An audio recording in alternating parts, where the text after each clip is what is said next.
Mathias Møller. Jeg vil gerne vise dig nogle neglehører, og jeg vil godt tænke mig at give dig en runde sådan. Ja, men det lyder da meget dejligt. Mit navn er Hans Henning, men du kan bare kalde mig Hans. Og skal vi udkigge på nogle boliger her i København, tror? Ja, Hans.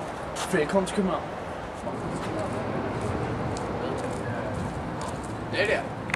Det er dyl med godt nok en flot landejendom. Hvad koster sådan en? Ja, Hans, altså, som du kan se, så er det hele toppen. Det er ikke, om du får det hele for 5 millioner kroner. Nå, det er godt nok dyrt. Det tror jeg ikke, jeg har råd til. Nej, men 2 sekunder, så skriver jeg lige til maileren. Men det er jo også fordi, at her i København Kommune tjener 186.000 gennemsnit, hvor i Maribo kun tjener 127.000 i gennemsnit. 1000 altså. Der er alligevel lidt en lille forskel her. Ja, det må man sige. Er det dejligt at bo her i København? Ja, der er rigtig mange fede ting, man kan lave her i kommunen. Nå, men er der mange mennesker, jeg kan snakke med? Ja, det er der. Vi er 538.231 her i København Kommune. Der er godt nok mange, mand. Det er i hvert fald flere, end vi er hjemme i et lille Maribo på Lolland.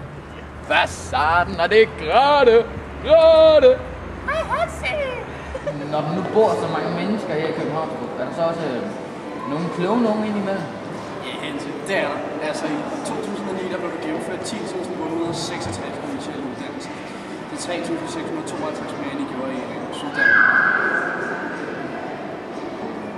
Må jeg blive så meget? Ja tak, det vil være lækkert.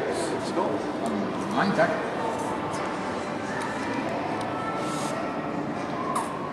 Nej, det smager godt. Det er da meget bedre end friskmælket komælk fra gården. Og skål på en god